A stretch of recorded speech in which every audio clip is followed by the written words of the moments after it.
Hello students, आज हम लोग अप्लाइड फिजिक्स सेकेंड की यूनिट 6 का एक और इंटरेस्टिंग टॉपिक डिस्कस करने वाले हैं जो फाइबर ऑप्टिक्स के बारे में है।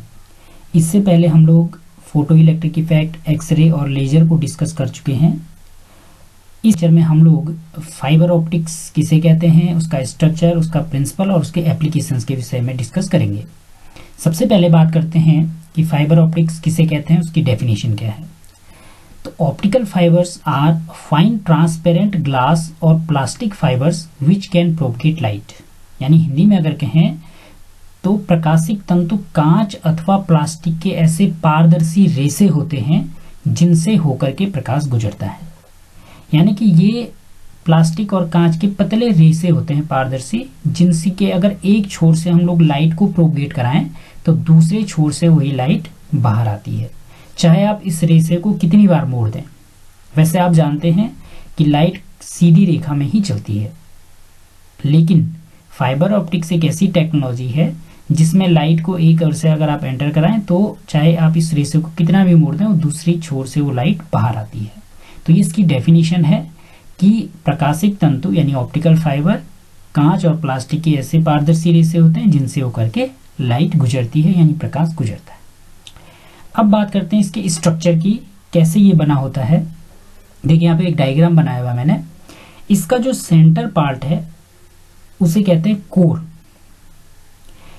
दूसरा जो पार्ट होता है उसको कहते हैं क्लैडिंग, और तीसरा जो बाहर का आवरण होता है वो होता है प्रोटेक्टिंग केबल। यानी 3 पार्ट इसमें है, पहला है कोर, दूसरा है क्लैडिंग और तीसरा है प्रोटेक्टिंग केबल। इसमें मैंने लिखा हुआ है N1 और N2। ये N1 क्या है और N2 क्या है? ये N1 है रिफ्रैक्टिव इंडेक्स यानी कि अपवर्तनांक। कोर का अपवर्तनांक N1 है और क्लैडिंग का अपवर्तनांक है N2। और एक कंडीशन है कि N1 हमेशा N2 से बड़ा होना चाहिए, यानी कोर का जो रिफ्रैक्टिव इंडेक्स होना चाहिए वो ज्यादा होना चाहिए और क्लैडिंग का कम। यानी कोर वाला जो मीडियम है वो डेंस होना चाहिए, डेंस मतलब बहुत ही घना, और उसके बाहर वाला उससे रेयर, यानी इसके कंपैरिजन में ये क्या होना चाहिए, रेयर मीडियम होना चाहिए। ये इसकी कंडीशन है और ऐसा ऑप्टिकल फाइबर बना होता है। तो आपको हमेशा ध्यान रखना है कोर का जो रिफ्रैक्टिव इंडेक्स होगा वो हमेशा ग्रेटर देन होगा क्लैडिंग के रिफ्रैक्टिव इंडेक्स से। तो ये इसका स्ट्रक्चर होता है ऑप्टिकल फाइबर का। अब हम लोग हैं ऑप्टिकल फाइबर के प्रिंसिपल की। आखिर किस प्रिंसिपल पे ये काम करता है, कैसे लाइट एक छोर से एंटर करती है और दूसरी छोर से बाहर निकलती है। तो इसका प्रिंसिपल है टोटल इंटरनल रिफ्लेक्शन। यानी एक घटना होती है फिजिक्स में जिसको हम लोग कहते हैं पूर्ण आंतरिक परावर्तन। हिंदी में इसे कहते हैं पूर्ण आंतरिक परावर्तन और इंग्लिश में इसे कहते हैं टोटल इंटरनल रिफ्लेक्शन। इस घटना के द्वारा ही ऑप्टिकल फाइबर काम करता है। अब मैं आपको ये क्लियर करूंगा कि टोटल इंटरनल रिफ्लेक्शन क्या होता है, यानी पूर्ण आंतरिक परावर्तन क्या है। आप जानते हैं कि जब कोई भी प्रकाश की किरण एक माध्यम से दूसरे माध्यम में जाती है तो वो अपने मार्ग से थोड़ा सा विचलित हो जाती है, यानी अपने मार्ग से डिफ्लेक्ट हो जाती है। उसको हम लोग कहते हैं अपवर्तन, रिफ्रैक्शन ऑफ लाइट। तो अगर आप इमेजिन कीजिए कि कोई लाइट की रेज डेंस मीडियम से रेयर मीडियम में जाए तो क्या होता है, वो इस अभिलंब यानी जो परपेंडिकुलर उससे थोड़ा सा दूर हट जाती है। तो यहां पर मैंने 4 फिगर दिखाए हैं। हम ए से स्टार्ट करेंगे।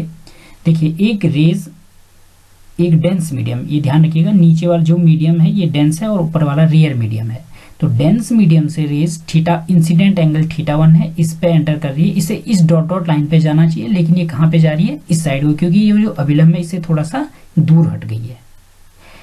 अच्छा, अब हम दूसरे फिगर पे हैं। दूसरे फिगर में हमने क्या किया कि जो ये θ1 है इसको थोड़ा सा इंक्रीज कर दिया, बढ़ा दिया, और इसे बना दिया θ2, थोड़ा सा बढ़ा दिया इस एंगल को। तो अब क्या होगा, अब ये रेज इस डॉट डॉट लाइन पे जानी चाहिए थी, लेकिन अभिलंब की थोड़ा और नीचे झुक जाएगी, तो ये इसका जो डायरेक्शन होगा ये हो जाएगा। अब हम आते हैं सी फिगर पे। हमने क्या किया, θ2 से एंगल को थोड़ा और बढ़ा दिया और इसको लेके θc पे। ऐसा करने से क्या होगा, ये जो रेज थी ये थोड़ा और नीचे झुकेगी, नीचे झुक करके ये जो प्लेन है इसके पैरेलल होगी। तो देखो इसमें क्या कंडीशन है कि जो रिफ्लेक्शन एंगल है वो 90 हो गया है। तो जब रिफ्लेक्शन जो एंगल है, रिफ्लेक्शन एंगल वो 90 हो जाए तो इस एंगल को, जो एंगल ऑफ इंसिडेंस होता है, उसे हम कहते हैं क्रिटिकल एंगल। तो ऐसा एंगल, ऐसा इंसिडेंट एंगल जिसके लिए रिफ्लेक्शन एंगल 90 हो जाए, उसको हम लोग कहते हैं क्रिटिकल एंगल। ओके, अच्छा अब एक काम करते हैं, इस एंगल को, एंगल ऑफ इंसिडेंस को हम लोग थीटा से भी थोड़ा सा और बढ़ाते हैं, देखते हैं क्या होता है। तो इसको अगर हम थीटा सी से बढ़ा के थीटा 3 कर दें तो क्या होगा, ये लाइट रेज अभिलंब से थोड़ा और दूर हटेगी तो ये नीचे आ जाएगी। तो आप देख रहे होंगे ये दूसरे मीडियम में न जाकर के उसी मीडियम में आगे बढ़ गई। तो इस घटना को हम लोग कहते हैं टोटल इंटरनल रिफ्लेक्शन। ओके, जबकि ये घटना क्या थी, रिफ्रैक्शन की थी। रिफ्रैक्शन से हम लोग चले, रिफ्रैक्शन यानी लाइट रेज का एक मीडियम से दूसरे मीडियम में जाना, लेकिन रिफ्रैक्शन की घटना आगे चल करके किस में कन्वर्ट हो गई, रिफ्लेक्शन में कन्वर्ट हो गई। क्यों? क्योंकि हमने इस थीटा को इंक्रीज किया और क्रिटिकल एंगल से थोड़ा सा ज्यादा अगर इसकी वैल्यू बढ़ाई तो उसी मीडियम में लौट गई। तो इस घटना को हम लोग कहते हैं टोटल इंटरनल रिफ्लेक्शन, और इसी घटना पर आधारित है ऑप्टिकल फाइबर। तो ये इसका प्रिंसिपल होता है ऑप्टिकल फाइबर का, इसी प्रिंसिपल पे ये काम करता है। ओके, अब इस फाइबर ऑप्टिक्स में दो इंपॉर्टेंट टर्म्स आते हैं, एक आता है एक्सेप्टेंस कोन और एक आता है न्यूमेरिकल एपर्चर। ये क्या होता है एक्सेप्टेंस कोन और न्यूमेरिकल एपर्चर, इसके विषय में हम लोग डिस्कस करेंगे। तो इसको जानने से पहले इस डायग्राम को आपको समझना जरूरी है। देखिए इस डायग्राम में मैंने बनाए हैं कोर, इसमें एक ऑप्टिकल फाइबर बेसिकली बनाया गया है। ये जो येलो कलर में है, ये जो अंदर वाला पार्ट है ये है कोर। ये जो मैंने कोर लिखा हुआ है, ये इतना पार्ट कोर का है और इसके बाहर है क्लैडिंग। और प्रोटेक्टिंग केबल बनाने की जरूरत नहीं है क्योंकि वो केवल इसे प्रोटेक्ट करने के लिए है। तो ये हो जाएगा कोर, ये हो जाएगी क्लैडिंग, दो हो गया। और यहां से लाइट एंटर करेगी इसमें, इस मीडियम में। तो देखो तीन चीजें होंगी यहाँ पे, पहले लाइट हवा से कोर में जाएगी, फिर कोर से क्लैडिंग की ओर जाएगी। तो ये जो टोटल इंटरनल रिफ्लेक्शन होता है ये यहाँ पर होता है बी इंटरफेस पे, और उससे पहले रिफ्रैक्शन की घटना यहाँ पे भी होगी ए इंटरफेस पे। तो पहले देखिए एक्सेप्टेंस कोण किसे कहते हैं, मैं ये आपको समझा रहा हूँ। देखिए हमें चाहिए कि ये जो एंगल है थीटा सी, टोटल इंटरनल रिफ्लेक्शन के लिए थीटा सी हमेशा जो ये वाला एंगल है ये थीटा सी से बड़ा होना चाहिए, तभी जाकर के ये जो रेस इधर अंदर की ओर टकराएगी और फिर ये आगे बढ़ेगी। अभी मैंने ये जो डायग्राम बनाया ये केवल क्रिटिकल एंगल के लिए बनाया है, एग्जैक्ट क्रिटिकल एंगल के लिए थीटा सी के लिए। ओके, तो ये मैंने यहाँ पे थीटा सी दिखाया, इसके लिए ये एंगल कितना होगा रिफ्लेक्शन का, 90 होगा, ये थीटा सी है। यहाँ पे देखिए, यहाँ पे जब इस रेयर मीडियम से डेंस मीडियम में लाइट एंटर करेगी तो इंसिडेंट एंगल होगा इस नॉर्मल, ये मैंने IM से दिखाया है, और आगे रेज को यहाँ जाना चाहिए, ये इधर गई तो ये वाला जो एंगल होगा ये होगा एंगल ऑफ रिफ्लेक्शन साई, इसे मैंने साई से दिखाया। ओके, अब देखो हम ये जो थीटा सी है ये डिपेंड करता है इस एंगल पे, IM वाले एंगल पे, क्योंकि अगर हम IM वाला एंगल थोड़ा सा इससे बड़ा कर दें तो क्या होगा, इमेजिन कीजिए अगर ये इससे थोड़ा सा बड़ा होगा तो ये जो रेज है ये थोड़ा सा बड़ा होने पे कहाँ जाएगी, इस यहाँ ना जाकर के थोड़ा नजदीक आएगी। तो इट मीन्स ये थीटा सी क्या हो जाएगा, थीटा सी से छोटा हो जाएगा, और थीटा सी से अगर थोड़ा सा भी थीटा छोटा होगा तो ये रेज इस इधर बाहर निकल जाएगी, और हमें बाहर नहीं ले जाना इसे बल्कि अंदर आना चाहिए। इट मीन्स इस IM से बड़े वाली जितने भी एंगल होंगे वो वाली जो रेज होंगी वो टोटल इंटरनल रिफ्लेक्शन में काम नहीं करेंगी, यानी कि वो ऑप्टिकल फाइबर में यूज नहीं होंगी। यानी कि एक फिक्स IM इधर और IM इधर, इसको अगर आगे बढ़ाएं तो क्या बनेगा आगे जाकर के एक कोन। तो इस कोन के अंतर्गत पड़ने वाली रेज ही ऑप्टिकल फाइबर में यूज होंगी, इससे बाहर अगर कोई भी रेज पड़ती है तो ऑप्टिकल फाइबर में यूज नहीं होती है। तो इस कोन को हम लोग कहते हैं एक्सेप्टेंस कोन। समझ में आ गया आप लोगों के, इस कोन को हम लोग क्या कहेंगे, एक्सेप्टेंस कोन। दूसरा टर्म है न्यूमेरिकल एपर्चर, किसे कहते हैं, उसके लिए एक थोड़ा सा डेरिवेशन है, ये मैं समझा रहा हूं आपको। देखो हमने क्या करना है, बहुत सिंपल डेरिवेशन है, इस A पॉइंट पे स्नेल रूल लगाना है और इस B इंटरफेस पे स्नेल्स का रूल लगाना है। दो इक्वेशन बनेंगी और साई को हम लोग इस ट्राइंगल में, साई को हम लोग 90 माइनस, क्योंकि ये 90 थीटा सी है तो psi is equal to 90 minus theta C भी लिख सकते हैं, ये याद रखना है। अब देखिए सबसे पहले A इंटरफेस पे लगाइए स्नेल्स का रूल। क्या कहता है स्नेल्स का रूल, N0 इसका रिफ्रैक्टिव इंडेक्स इस मीडियम का, हवा का, N0 into sine IM, N0 into sine IM is equal to इस मीडियम का जो ये कोर है इसका refractive index N1 into sine reflected angle psi, sine psi, ये बन गया इक्वेशन नंबर फर्स्ट। ऐसे ही बी इंटरफेस पे यहाँ पे स्नेल्स का रूल लगाइए, क्योंकि रेज कहाँ से कहाँ को जा रही है, एक मीडियम कोर से क्लैडिंग की ओर जा रही है, तो यहाँ पर हम लोग स्नेल्स का रूल लगाएंगे तो क्या हो जाएगा, n1 इंटू साइन थीटा सी, यानी n1 इस मीडियम का reflective index n1 into sine incident angle theta C, तो sine theta C is equal to and इस जिस मीडियम में जा रही है n2 cladding n2 into sine r यानी कि 90, तो साइन 90 की जगह 1 रख दीजिए, तो n1 sine theta c equal to n2 आ जाएगा, और साइन थीटा सी की वैल्यू n1 इसके अपॉन में आ जाएगा, तो n2 अपॉन n1 हो जाएगा। ये बन जाएगी इक्वेशन नंबर सेकंड। तो दो इक्वेशन आपको मिल गई 1 और 2। अब आपने क्या करना है, साई को हम लोग लिख सकते हैं 90 माइनस थीटा सी, क्योंकि इस ट्राइंगल में देखिए ABO में इसमें ये 90 है, ये थीटा सी है, तो साई कितना हो जाएगा 90 माइनस थीटा सी। तो साई की जगह 90 माइनस थीटा सी रखिए इस इक्वेशन नंबर फर्स्ट में, तो इक्वेशन फर्स्ट हो जाएगी n0 sine IM is equal to n1 sine 90 minus theta C, और 90 minus theta is equal to cos theta, ये हो जाएगा n1 कॉस थीटा सी।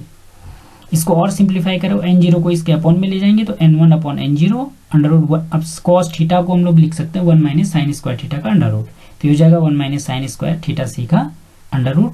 इसको n1 n0 ही रहने दो, और अंडर रूट में साइन स्क्वायर थीटा सी को हम यहाँ से इक्वेशन नंबर सेकंड से साइन थीटा सी की वैल्यू यहाँ प्लेस कर दीजिए, तो ये क्या हो जाएगा, sine IM is equal to 1 upon n0 under root n1 square minus n2 square, क्योंकि n1 यहाँ मल्टीप्लाई हुआ, हर में n1 स्क्वायर था, n1 स्क्वायर को इससे बाहर ले लेंगे तो ये n1 आ जाएगा, n1 से n1 कैंसिल हो जाएगा, तो ये आ जाएगा 1 upon n0 under root n1 square minus n2 square. अगर हम n0 को एयर माने तो एयर का रिफ्रैक्टिव इंडेक्स 1 होता है, तो तब यहाँ पे 1 हो जाएगा, तो साइन IM आ जाएगा under root n1 square minus n2 square. इसी को हम लोग कहते हैं न्यूमेरिकल एपर्चर, यानी जो ये इंसिडेंट जो ये एंगल है, कोन एंगल है उसका हाफ, उसका साइन जो होता है उसी को न्यूमेरिकल एपर्चर कहते हैं, और ये होता है under root n1 square minus n2 square के बराबर। यानी कोर और क्लैडिंग पे भी आप डायरेक्टली कोर और क्लैडिंग के रिफ्रैक्टिव इंडेक्स से भी आप सीधे सीधे न्यूमेरिकल एपर्चर निकाल सकते हैं। तो न्यूमेरिकल एपर्चर यानी कितनी रेज इसके अंदर जाएंगी, क्योंकि ये IM पे डिपेंड कर रहा है। न्यूमेरिकल एपर्चर की फिजिकल मीनिंग है कि how much quantity of rays will be acceptable for optical fibre communication. Okay, तो ये दो चीजें थी, ये है एक्सेप्टेंस कोन और ये है न्यूमेरिकल एपर्चर के लिए फॉर्मूला। तो ये ऑब्जेक्टिव टाइप में कई बार आता है, न्यूमेरिकल एपर्चर के लिए क्या फॉर्मूला होता है। दूसरा ये पूछा जाता है कि ऑप्टिकल फाइबर किस प्रिंसिपल पे काम करता है। ओके, तो आई होप कि आप इन दोनों चीजों को समझ गए होंगे। अब हम लोग बात टाइप्स ऑफ ऑप्टिकल फाइबर, यानी ऑप्टिकल फाइबर कितने टाइप का होता है। तो यहाँ पे बहुत ज्यादा डिस्कस मैं नहीं कर रहा हूँ, केवल आपको बता रहा हूँ कि 3 तरीके से इसको क्लासिफाई किया जाता है। पहला है रिफ्रैक्टिव इंडेक्स के बेस पे, दूसरा है मटेरियल कौन से मटेरियल का ऑप्टिकल फाइबर बना हुआ है उसके बेस पे, और तीसरा है modes of propagation of light, यानी लाइट कितने मोड से प्रोपगेट कर रही है उसके बेस पे। तो पहले बात करते हैं रिफ्रैक्टिव इंडेक्स के बेस पे। रिफ्रैक्टिव इंडेक्स के बेस पे 2 टाइप का ऑप्टिकल फाइबर होता है, एक होता है स्टेप इंडेक्स और एक होता है ग्रेडेड इंडेक्स। तो क्या है स्टेप इंडेक्स और ग्रेडेड इंडेक्स क्या है, ये मैं आपको समझा रहा हूँ। स्टेप का मतलब होता है सीढ़ी, जहां पे आप लोग क्या करें, n2 रिफ्रैक्टिव इंडेक्स है आप क्लैडिंग का, और n1 है कोर का। ठीक है, आप जानते हैं कोर का हमेशा ज्यादा होता है और क्लैडिंग का। जो बाउंड्री है वो एकदम शार्प जहां पे होती है, शार्प का मतलब एकदम, अगर ये 10 था तो एकदम से आपने उसको सेंटर को किस में कन्वर्ट कर दिया, 15 में। मतलब यहाँ पे आपने ग्रेजुअल चेंज नहीं किया बल्कि आपने स्टेप बना दिया टोटल, तो इसको हम कहते हैं स्टेप इंडेक्स फाइबर। बाउंड्री एकदम चेंज कर देना, एब्रप्ट चेंज। और ग्रेडेड इंडेक्स में क्या करते हैं हम लोग कि बाउंड्री एकदम चेंज नहीं करते बल्कि धीरे धीरे इसे n1 तक पहुंचाते हैं। कहने का मतलब पहले n2 होगा, n2 से जैसे माना 5 है तो 5 से अगर 10 तक आपको पहुंचाना है तो पहले आप 5.1, इससे अंदर वाले का 5.2, 5.3, 5.4 इस तरीके से बढ़ाएंगे, तब जाकर के 6 आएगा। या आप ये माने पहले 5 फिर 6 फिर 7 फिर 8 फिर 9 और फिर 10। तो यानी इस तरीके से अगर बाउंड्री होगी तो उसे हम कहेंगे ग्रेडेड इंडेक्स फाइबर। तो 2 टाइप का होता है, स्टेप इंडेक्स और ग्रेडेड इंडेक्स। मटेरियल बेस के आधार पे ये बहुत सिंपल है, जो प्लास्टिक के बने हुए होते हैं उन्हें कहते हैं प्लास्टिक बेस्ड, और जो ग्लास के बने होते हैं कांच के उन्हें कहते हैं ग्लास बेस्ड ऑप्टिकल फाइबर।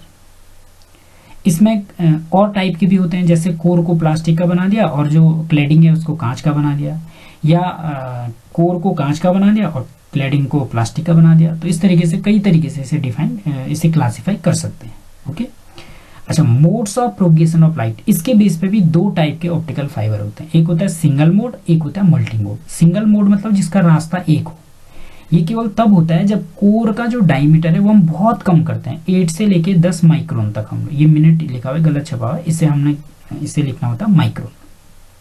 तो इसकी जो रेडियस है या डायमीटर है वो बहुत कम अगर हो, 8 से लेके 10 माइक्रोन तक का, तब अगर हम यहाँ से बीम प्रोपगेट करें तो सिर्फ एक रेज ही अंदर जाएगी, तो इसका रास्ता भी एक होगा, एक ही बार इसका रिफ्लेक्शन होगा, तो इसे हम कहेंगे सिंगल मोड ऑप्टिकल फाइबर।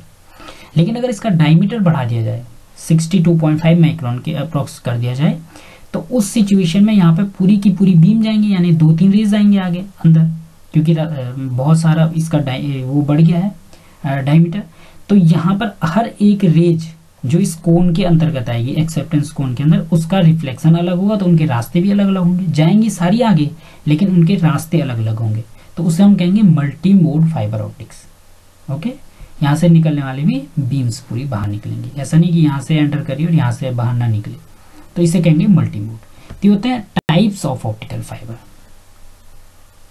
अब हम बात करते हैं एप्लीकेशन और एडवांटेजेस ऑफ ऑप्टिकल फाइबर, यानी इसकी क्या एप्लीकेशंस हैं और इसकी क्या एडवांटेज हैं। तो एडवांटेज अगर देखें तो इसका फायदा क्या है, एक तो इकोनॉमिकली बेनिफिशियल है और कॉस्ट इफेक्टिव है, यानी इनकी कॉस्ट कम है। ये फिर बहुत ही थिन होते हैं, इसलिए इनमें कम मटेरियल यूज होता है, और नॉन फ्लेमेबल है, यानी कि फ्लेम इनमें बिल्कुल भी नहीं है। इनमें पावर भी कम कंज्यूम होती है, सिग्नल डिग्रेडेशन कम है, फ्लेक्सिबल है, लाइट वेटेड है, और सबसे अच्छी विशेषता इसकी ये होती है कि ये इलेक्ट्रोमैग्नेटिक जो रेडिएशंस होते हैं उनसे बिल्कुल भी इफेक्टेड नहीं होते हैं। जो अदर केबल्स होती हैं उनमें इलेक्ट्रॉन्स फ्लो होते हैं, तो लाइट का प्रोपगेशन जो होता है इलेक्ट्रोमैग्नेटिक, जो इलेक्ट्रिक फील्ड और मैग्नेटिक फील्ड में डिफ्लेक्ट होते हैं इलेक्ट्रॉन्स, लेकिन इसमें इलेक्ट्रॉन्स की बात ही नहीं, इसमें तो केवल लाइट प्रोपगेट हो रही है। इट मीन्स ये इलेक्ट्रोमैग्नेटिक जो रेडिएशंस होते हैं उससे भी ये बिल्कुल भी इफेक्ट नहीं करते। ओके, अब हम बात करते हैं एप्लीकेशंस की, इनके क्या क्या यूज है, कहाँ कहाँ ये यूज होती है, और आप डेली लाइफ में भी इसे कई जगह देख सकते हैं। जैसे मेडिकल फील्ड में आपने कई बार जानते होंगे कि एंडोस्कोपी और कोलोनोस्कोपी के विषय में आप जानते होंगे। जो गैस्ट्रोलॉजिस्ट होते हैं वो एक नली को मुंह के द्वारा अंदर डालते हैं और अंदर के जो आंतें होती हैं, जो आपके